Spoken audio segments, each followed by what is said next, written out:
السلام علیکم ورحمۃ اللہ وبرکاتہ۔ امید ہے آپ تمامی حضرات بخیر و عافیت ہوں گے۔ کیا دوائی کھانے سے پہلے بسم اللہ پڑھنا منع ہے؟ یا اس طریقے سے کہہ لیا جائے، کیا بسم اللہ پڑھیں گے تو مرض میں اضافہ ہو جائے گا؟ یعنی دوائی کھانے سے پہلے اگر ہم نے بسم اللہ پڑھی تو ہمارے مرض میں اضافہ ہوگا۔ بہت سی ایسی باتیں ہیں جو عوام الناس میں مشہور ہیں کہ اگر دوائی کھانے سے پہلے بسم اللہ پڑھیں گے تو مرض میں اضافہ ہو جائے گا، شفا میں دیر ہو جائے گی۔ یہ سب افواہیں غلط ہیں، اس کی کوئی بنیاد نہیں ہے۔ بسم اللہ پڑھنا کھانے پینے سے پہلے سنت رسول صلی اللہ تعالی علیہ وآلہ وسلم ہے، اور دوائی کو بھی کھایا یا پیا جاتا ہے، اس کے علاوہ نہیں۔ دوائی کو یا تو کھایا جاتا ہے یا پیا جاتا ہے۔ اگر یہ کوئی کہتا ہے کہ اگر دوائی سے پہلے ہم بسم اللہ پڑھتے ہیں تو مرض میں اضافہ ہو جائے گا، یہ بات غلط ہے۔ مثال کے طور پہ ایک بات لی جائے، اگر کوئی کھانا کھانے سے پہلے بسم اللہ پڑھتا ہے تو اس کا مقصد کیا ہوتا ہے؟ اس کا مقصد یہ ہوتا ہے کہ بسم اللہ کے ذریعے اللہ رب العزت اس کھانے میں برکت فرمائے، نہ کہ بھوک میں برکت فرمائے۔ جب ہم پانی پیتے ہیں تو بسم اللہ پڑھتے ہیں، اس کا مطلب یہ ہوتا ہے کہ اللہ رب العزت اس پانی میں برکت فرمائے، پیاس ہماری جلدی بجھ جائے۔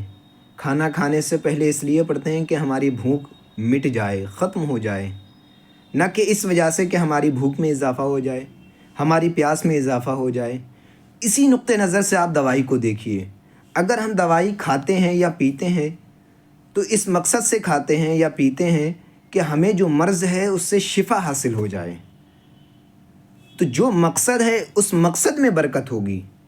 یعنی اگر ہم بسم اللہ پڑھتے ہیں تو نہ کہ مرض میں اضافہ ہوگا بلکہ شفا میں اضافہ ہوگا، کہ اللہ کے نام سے میں نے شروع کیا ہے جو بڑا رحیم ہے، بڑا رحمان ہے، بڑا کرم کرنے والا ہے، بخشنے والا ہے، شفا دینے والا ہے۔ تو جب ہم بسم اللہ پڑھ کر کوئی دوائی کھاتے ہیں یا کوئی دوائی پیتے ہیں تو اس کا مطلب بالکل یہ نہیں ہے کہ مرض میں اضافہ ہوگا، بلکہ مطلب یہ ہے کہ اللہ رب العزت کے نام سے میں دوائی کھاتا ہوں، اللہ رب العزت کے نام سے میں دوائی پیتا ہوں جو بڑا رحمان و رحیم ہے اور وہی شفا دینے والا ہے۔ اور انشاءاللہ العزیز اگر کوئی شخص بسم اللہ پڑھ کر دوائی کھاتا ہے یا دوائی پیتا ہے تو اسے شفائے کاملہ و عاجلہ میں جلدی ہوتی ہے، شفائے کاملہ و عاجلہ جلدی حاصل ہو جاتی ہے۔ اس میں کوئی شبہ نہیں ہے کہ بسم اللہ اگر پڑھی جائے تو شفا میں برکت ہوگی، نہ کہ مرض میں برکت ہوگی۔ مرض ختم ہوگا، شفا میں برکت ہوگی۔ یہ غلط افواہ ہے، یہ غلط بیانی ہے۔ اگر لوگوں میں مشہور ہے تو یہ غلط مشہور ہے کہ اگر بسم اللہ پڑھ کر کوئی دوائی کھاتا ہے تو مرض میں زیادتی ہوگی۔ یہ بالکل غلط بات ہے، بلکہ بسم اللہ پڑھنے کا مقصد یہ ہے جو دوائی کھانے کا مقصد ہے اس میں برکت ہو۔ دوائی کھانے کا مقصد ہمارا شفا کا ہوتا ہے کہ ہمیں شفا حاصل ہو جائے، ہم جس بیماری میں مبتلا ہیں اس بیماری سے سبکدوشی حاصل ہو جائے، ہم جس بیماری میں ہیں اس بیماری سے چھٹکارا مل جائے۔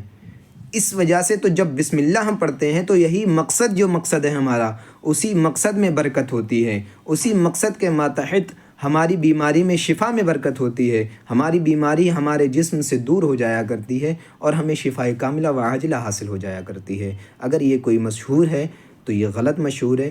دوائی کھانے سے پہلے بسم اللہ پڑھنا جائز ہے، درست ہے، احسن ہے، سنت طریقہ ہے۔ السلام علیکم ورحمۃ اللہ وبرکاتہ۔